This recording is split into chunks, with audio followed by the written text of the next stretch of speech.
विधानसभा क्षेत्र पालम से भाजपा प्रत्याशी श्री कुलदीप सोलंकी जी के पक्ष में आयोजित रोड शो में सीएम धामी ने शिरकत की है।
ये तस्वीरें आपको दिल्ली के पालम से दिखाई जा रही है, जहां सीएम धामी बीजेपी प्रत्याशी कुलदीप सोलंकी के पक्ष में रोड शो करते दिखाई दे रहे हैं। वो जनता से वोटों की अपील कर रहे हैं।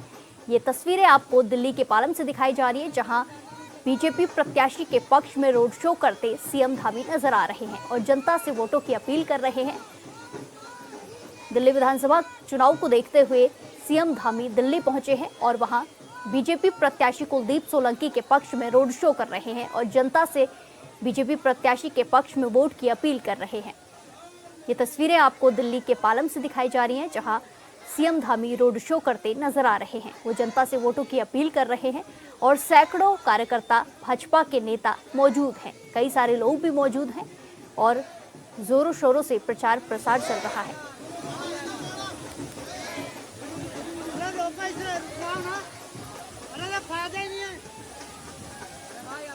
हेलो, अरे सीएम साहब के ऑफिस जा रहा है।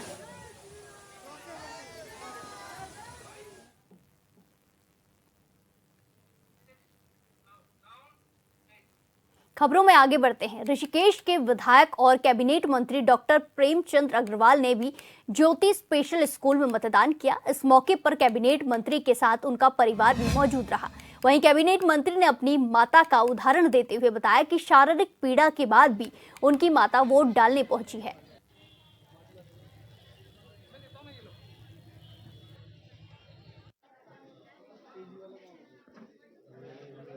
देखिए, मैं अधिकांश बूथों पे अपने बस्तों पे घूम के आया हूँ।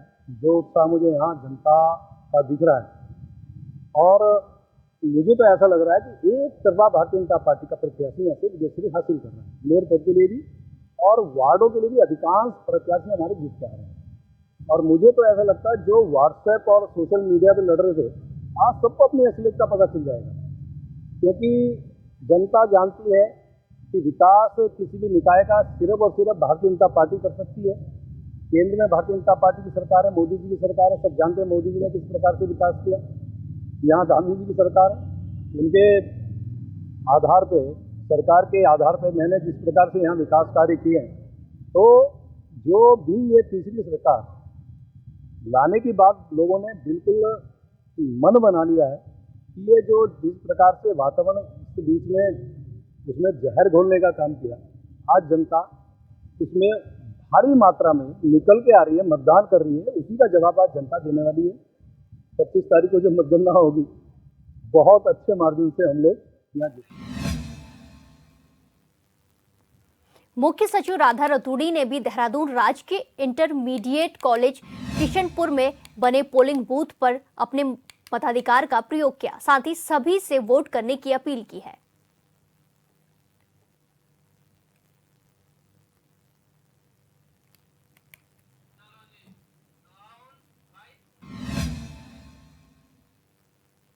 उत्तराखंड राज्य निर्वाचन आयोग की कार्यशैली एक बार फिर सवालों के घेरे में है। ऐसा इसलिए क्योंकि राज्य के पूर्व सीएम हरीश रावत निकाय चुनाव में अपने मत का प्रयोग नहीं कर पाए क्योंकि उनका नाम वोटर लिस्ट में कहीं नहीं था। अब इस बात की जांच हो रही है कि आखिर हरीश रावत का नाम वोटर लिस्ट से कैसे कट गया। जानकारी के मुताबिक हरीश रावत का वोट देहरादून नगर निगम के वार्ड नंबर 75 में है। आरोप है कि जब कांग्रेस नेता यहां वोट करने पहुंचे तो लाख खोजने के बाद भी उनका नाम वोटर लिस्ट में कहीं नजर नहीं आया, जिसे लेकर अब कई तरह के सवाल उठ रहे हैं। इधर हरीश रावत सहित कांग्रेस के आरोपों पर बीजेपी के प्रदेश अध्यक्ष महेंद्र भट्ट ने प्रतिक्रिया दी है, जिसमें उन्होंने हरीश रावत को ही दोषी ठहराया है। मतदान के प्रति कितने जागरूक है इसका पता इस बात से लगता है कि आज मतदान के दिन अपना मत को ढूंढने निकले। शायद हरीश रावत जी को पता ही नहीं कि मतदाता है कहाँ के। कभी हरिद्वार से चुनाव लड़ते हैं, कभी उधमसिंह नगर से लड़ते हैं, कभी अल्मोड़ा से लड़ते हैं। किसी व्यक्ति को यही नहीं पता वो ग्रामीण क्षेत्र का मतदाता है कि नगरीय क्षेत्र का मतदाता है। तो स्वाभाविक रूप से एक प्रकार का चुनाव के दिन जब हार दिखने लगती है तो आरोप के लिए कुछ रास्ते ढूंढे जाते हैं और देहरादून के अंदर मतदान ढूंढना इसके पीछे का उनका एक यही लक्ष्य है। तो मैं कह सकता हूँ कि जागरूक मतदाता बने, मतदान से पहले अपने मतदान को सिक्योरिटी को देखें और तब मतदान करें। मैं भी ग्रामीण क्षेत्र का मतदाता हूँ, मेरा मतदान ग्रामीण क्षेत्र में है, तो इसलिए मैं स्वाभाविक रूप से मतदान नहीं कर पाऊंगा। तो इस प्रकार की स्थितियां निर्माण कर केवल और केवल दिखावटी नाटक करना है कांग्रेस के कम से कम इतने वरिष्ठ नेता को शोभा नहीं दे रहा। विकासनगर से विधायक रह चुके नव प्रभात ने भी अपने मताधिकार का इस्तेमाल कर वार्ड नंबर 6 में बनाए गए पोलिंग बूथ में वोट डाला। इस मौके पर उनकी पत्नी भी उनके साथ मौजूद रही। वहीं मीडिया से रूबरू होते हुए उन्होंने दावा किया कि निकाय चुनाव में कांग्रेस की ही जीत होगी।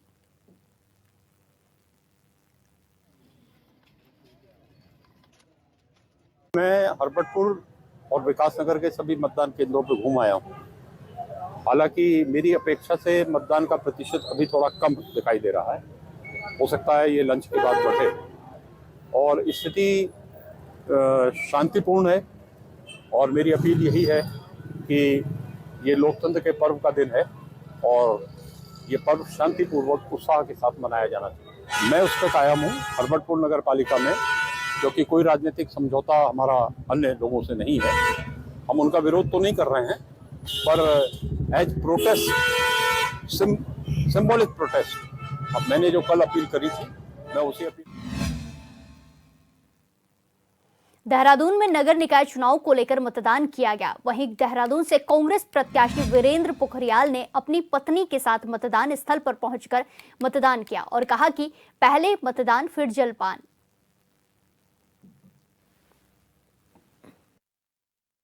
जी, मैं सबसे पहले तो जो उत्तराखंड के शहीद हैं उन लोगों को मैं नमन करना चाहता हूं।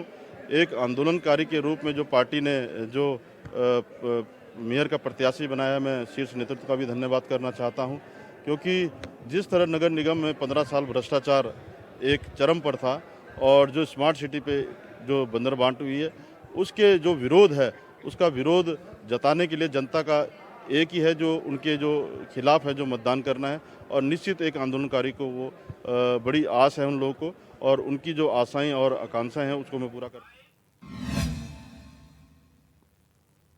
देहरादून के वार्ड 74 से कांग्रेस प्रत्याशी ने बीजेपी पर 4500 वोट काटने को लेकर आरोप लगाए हैं। कांग्रेस प्रत्याशी अमन प्रजापति और उनके समर्थकों ने जमकर हंगामा काटा।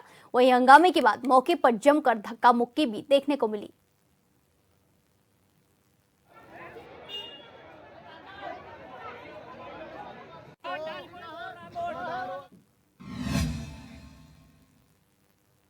निकाय चुनाव के लिए प्रदेश भर में वोटिंग जारी है। वहीं रामनगर के मतदान केंद्र में भी मतदाताओं की भारी भीड़ देखने को मिली। बुजुर्ग भी अपने मताधिकार का इस्तेमाल करते नजर आए।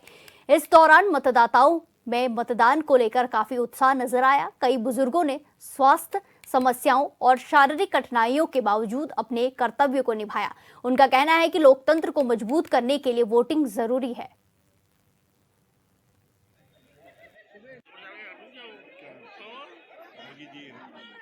वोट देते देते तो हमें कई वर्षों हो गए हैं और अब आखिरी पड़ाव में है, इसलिए भी जो हमारे शहर का विकास कर सके और कामयाब हो। सही वोट देते देते तो हमें कई वर्षों हो गए हैं और अब आखिरी पड़ाव में है, इसलिए भी जो हमारे शहर का विकास कर सके और कामयाब हो। भगवानपुर नगर पंचायत चुनाव में वार्ड नंबर 5 में बाहरी लोगों ने वोटरों को धमकाया, साथ ही लाइन में लगे वोटर्स के साथ गाली गलौज की। कांग्रेस नेताओं का आरोप है कि सत्ता पक्ष दबाव की राजनीति कर रहा है, वहीं पुलिस मूर्ख दर्शक बनकर सब कुछ देखती रही।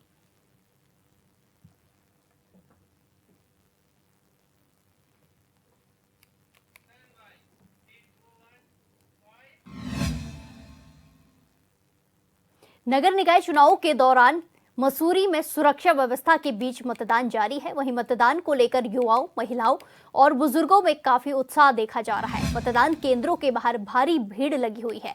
वहीं मौके पर मौजूद मतदाताओं ने एक ही बात पर जोर दिया कि जो भी अध्यक्ष पद और सभासद पद पर आएगा, सभी मिलकर शहर के विकास में अपना योगदान दे और मसूरी की बिगड़ी व्यवस्था को दुरुस्त करे।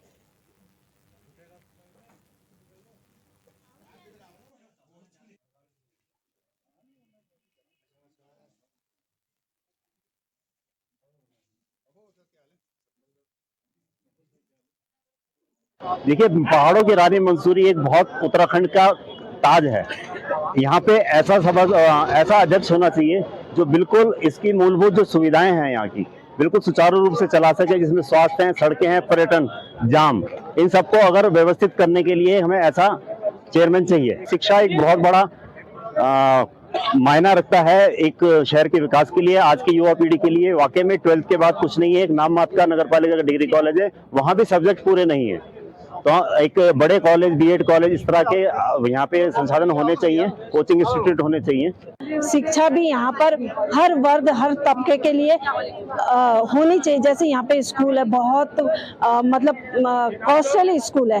हर व्यक्ति अपने बच्चों को इतनी वैसी शिक्षा नहीं दे सकता है। चाहता हर पेरेंट्स है कि मैं अपने बच्चे को अच्छी शिक्षा दें, लेकिन कहाँ से दें? हमारे पास इतना पैसा नहीं है कि हम अपने बच्चे को अच्छा एजुकेशन दे सकें। और मैं दोबारा अपील करूंगी मसूरी के जनमानस से, हाथ जोड़कर रिक्वेस्ट करूंगी, देखो जो आपने पिछले 5 साल में जो इस मसूरी को खोया है, उसे ना खोएं। अच्छा प्रत्याशी अपना इस चेयरमैन के लिए चुने जो अपने दम खम पे अपनी बात रख सके और जो हमारा गरीब तबके के जो हमारे भाई बहन है, सब वहां तक जाके अपनी बात को रख सके। जो भी आए, लेकिन हम विकास के स्तर पर देखेंगे, मसूरी का विकास हो और हर मतलब कोई भी वार्ड हो, किसी एक वार्ड का विकास ना हो। ऐसा ना हो कि अध्यक्ष जिस वार्ड से है सिर्फ उसी एरिया का विकास हो। विकास पूरी मसूरी का होना जरूरी है और जब पूरी मसूरी का विकास होगा तभी हमें दिखेगा कि हाँ कोई विकास हुआ है। देहरादून जिलाधिकारी, जिला निर्वाचन अधिकारी सवीन बंसल को केसरवाला में ग्रामीणों द्वारा मतदान बहिष्कार की सूचना मिली। जिलाधिकारी ने तहसीलदार सदर को ग्रामीणों से बातचीत करने को कहा। जिला प्रशासन के अनुरोध पर ग्रामीणों ने मतदान किया।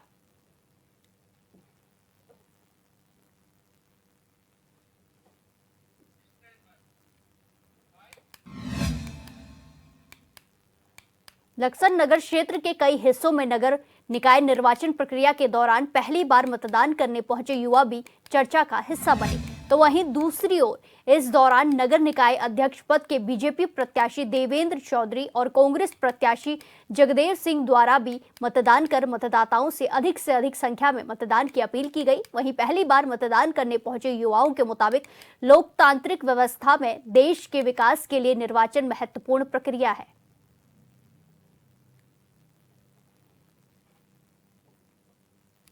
दिखाओ। मैंने आज पहली बार मतदान किया है और मैं बहुत खुश हूँ अपने मतदान करके। मैंने मतदान विकास की ओर किया है और मैं चाहता हूँ लक्सर का ज़्यादा से ज़्यादा विकास हो और लक्सर बहुत तरक्की करे, एक स्मार्ट सिटी के रूप में लक्सर को देखा जाए, और इसलिए ही मैंने मतदान। सबसे पहली बड़ी समस्या जल निकासी की है, क्योंकि पिछली बार 2023 में जो बाढ़ आई थी उसने सबको कुछ तहस नहस ही कर दिया था। लेकिन उसकी अगर जल निकासी हो तो मेरा सबसे मेन मुद्दा ये रहेगा, जल निकासी हो और जल निकासी के साथ साथ हमारा जो बाज़ार है वो उसमें CCTV कैमरे आदि का इंडियन काम हो। कॉन्स्टिट्यूशन जो है डेमोक्रेटिक गवर्नमेंट को प्रमोट करता है, जिसमें सभी को जो है राइट टू वोट दिया गया है। तो हमारे लक्सर में आज म्यूनिसिपैलिटीज़ के इलेक्शन है और उसमें जो है मैं चाहती हूँ कि ऐसे कैंडिडेट को चूज़ किया जाए जो कि लक्सर की बेटरमेंट के लिए, लक्सर की डेवलपमेंट के लिए और लक्सर की ग्रोथ के लिए जो है काम करे। तो मेरा मानना यही है कि हाँ, सभी को जो है राइट टू वोट दिया गया है, तो सभी लक्सर के मतदाताओं से यही निवेदन है कि वो अपने नियर पोलिंग बूथ पर आकर जो है वोट करें और लक्सर के विकास में अपना योगदान दें। तो मेरा वोट जो है वो बीजेपी के लिए है और वो विकसित। ऋषिकेश के मतदान केंद्रों में निकाय चुनाव के लिए मतदान हुआ। पोलिंग बूथों पर मतदाताओं की अच्छी खासी भीड़ दिखाई दी। वहीं मतदान प्रक्रिया धीमी गति से चलने की वजह से मतदाताओं को घंटों तक इंतजार करना पड़ा, जिससे काफी मतदाता भड़के हुए भी दिखाई दिए।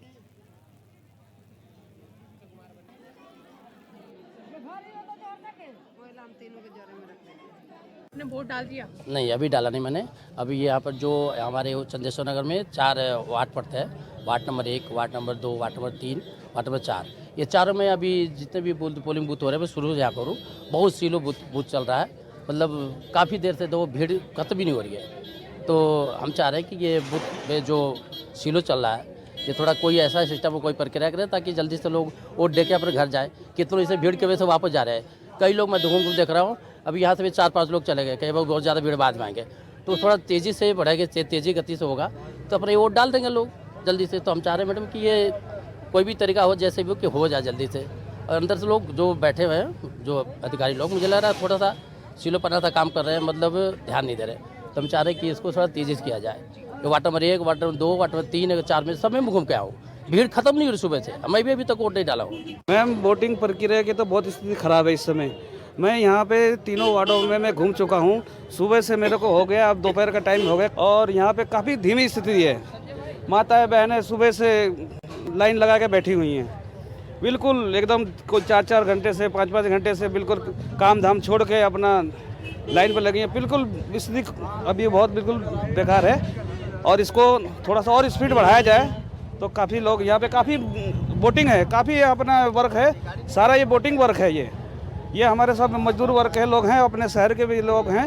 ये सारा अपना ये काम धाम छोड़ के आज पूरा छुट्टी कर रखे हैं इन्होंने इस वोट डालने के लिए। पर देखो, सबको वोट डालने का अधिकार होना चाहिए, पर किसी कारणवश कोई टाइम से प्रतिबंध हो जाता है, वो रुक जाता है, तो ये प्रशासन की गलती है, ये प्रशासन की लापरवाही है जो कि क्या कहते हैं इतना धीरे गति से वोट डलवा रहे हैं। देहरादून नगर निगम के वार्ड 66 के केसरवाला बूथ पर मतदाताओं ने मतदान का बहिष्कार किया।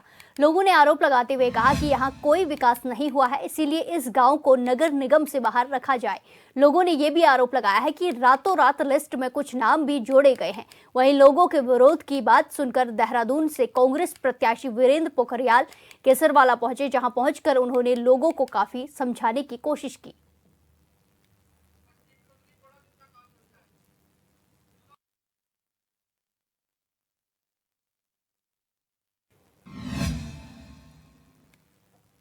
लक्सर नगर क्षेत्र में एक स्थानीय प्रत्याशी और निवर्तमान सभासद ने फर्जी वोटिंग का मामला उठाया, जिसके बाद मौके पर निर्वाचन विभाग द्वारा पहुंचकर मामले की जांच शुरू की गई।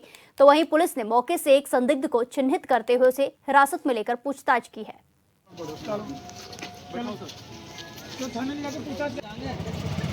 कुछ व्यक्ति जो आधार कार्ड जिनके एड्रेस बसेड़ी के हैं वो यहाँ आकर फर्जी वोटिंग कर रहे हैं, जिनको प्रशासन द्वारा हमने बताया प्रशासन को कि भाई ये वोटिंग इस तरह से, ये आदमी यहाँ नहीं है, अपना आपको रहना बताता है श्री राम कॉलोनी और बताता है कि वोटिंग देने आ रहा है यहाँ आदर्श कॉलोनी में। किसी एक व्यक्ति को भी नहीं जानता है, कोई एजेंट नहीं जानता है इस व्यक्ति को, वो वोटिंग कराए। तो ये फर्जी वोटिंग है या नहीं है? कंफर्मेशन से इस फर्जी वोटिंग है और हम इस चीज़ का विरोध करते हैं और प्रशासन का सहयोग कर रहा है इस चीज़ में। पीठासीन अधिकारी को हमने कहा इनकी आईडी प्रॉपर जो आदर्श कॉलोनी से संबंधित है वही चेक करिए। अगर आदर्श कॉलोनी किसी व्यक्ति के आईडी के अंदर नहीं है तो वो अलाउ बिल्कुल नहीं है। हम उसे देहरादून वार्ड 82 दीपनगर में बीजेपी और कांग्रेस प्रत्याशी के बीच मतदान के दौरान बहस देखने को मिली। मतदान स्थल के अंदर प्रत्याशी की मौजूदगी पर बीजेपी प्रत्याशी ने सवाल उठाए। वहीं पुलिस ने समझा बुझाकर मामला शांत कराया।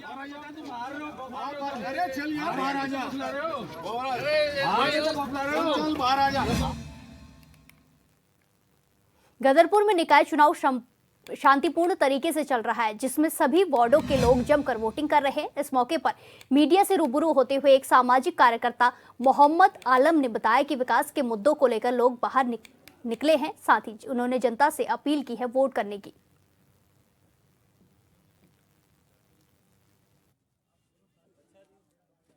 उत्साह जो आपको जनता के अंदर नजर आ रहा है, उसका कारण भाजपा का प्रत्याशी मनोज गुंबर मिंटू है। क्योंकि मनोज गुंबर मिंटू की वजह से पिछले 10 सालों से वह व्यक्ति लगातार प्रत्येक घर के अंदर जनता से संपर्क में है। जब से उसको भाजपा ने टिकट दी है, लोगों के अंदर एक उत्साह की लहर है। क्योंकि पिछले 1 साल से यहाँ प्रशासक का शासन है। नगर पालिका के अंदर प्रशासक बैठे हुए हैं, भारतीय जनता पार्टी की सरकार है और 1 साल में कम से कम 5-6 करोड़ रुपए के काम शहर के अंदर हो चुके हैं। इसलिए जनता को एक उम्मीद जगी है कि अगर भाजपा का चेयरमैन बनेगा तो निश्चित रूप से विकास की गंगा बहेगी और विकास की तरफ ही हर आदमी जाने की कोशिश करता है। और तुलनात्मक दृष्टि से हम देखें तो हमारा प्रत्याशी और कांग्रेस का प्रत्याशी, उनके अंदर जमीन आसमान का अंतर है। जनता ये सारी चीज़ें समझती है कि कौन सेवक है और कौन क्या है। उनकी छवि का उनको बहुत अंतर मिल रहा है। और सारी चीज़ें ये हैं कि केंद्र में भी सरकार भाजपा की, राज्य में भी सरकार भाजपा की, और यहाँ की जनता चाहती है कि नगर पालिका में भी सरकार भारतीय जनता पार्टी की बने ताकि यहाँ पर विकास की गंगा बहे। इसीलिए जनता के अंदर अपार उत्साह है और ये माहौल आपको दिख ही रहा है। तो मतदान करना लोकतांत्रिक अधिकार है सभी देशवासियों का। मतदान कर रहे हैं, अपने विकास के लिए कर रहे हैं, अपने क्षेत्र के विकास के लिए, वार्ड के, शहर के, सड़कें, नालियों के विकास के लिए लोग मतदान कर रहे हैं। और हमारी अपील है सब लोग मतदान करें, ज़्यादा से ज़्यादा मतदान करें, किसी को भी करें, लेकिन मतदान। चमोली में सभी मतदेय स्थलों में मतदान शांतिपूर्ण तरीके से हुआ। मतदाताओं में वोटिंग को लेकर खासा उत्साह देखने को मिला। लगातार मतदाता अपने पोलिंग बूथ में पहुंचकर अपने मताधिकार का इस्तेमाल करते दिखे। तो वहीं जिलाधिकारी और एसपी चमोली ने मतदेय स्थलों का निरीक्षण कर व्यवस्थाओं का जायजा लिया।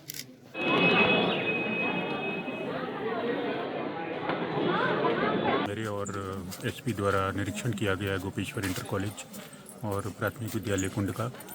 सब जगह मतदान शांतिपूर्ण तरीके से चल रहा है, पूरे 10 नगर निकायों का, और कहीं भी किसी प्रकार की कोई मेजर शिकायत हमें प्राप्त नहीं हुई है। और अभी तक करीब 15% से अधिक मतदान पूरे जनपद में हो चुका है।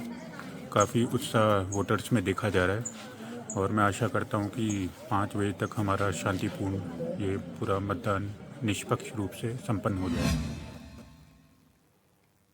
गणतंत्र दिवस से पहले दिल्ली में कर्तव्य पथ पर गुरुवार को झांकियों की रिहर्सल के दौरान उत्तराखंड की झांकी भी दिखी। आपको बता दें कि इस साल कर्तव्य पथ पर 15 राज्यों की झांकियां दिखेंगी।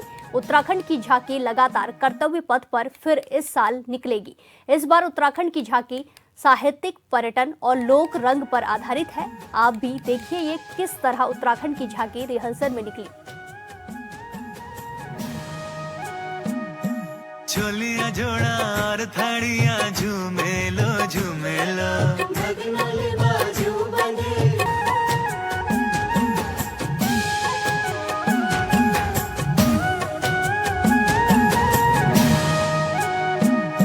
छोलिया जोड़ा और थाड़िया झूमेलो झूमेलो भगनाले बाजू बंधे धड़को मऊ झूमेलो सरुली सुम्याल की प्रेम गाथा झूमेलो भाई ना मोला मेरा धड़को मऊ झूमेलो झूमेलो झूमेलो झूमेलो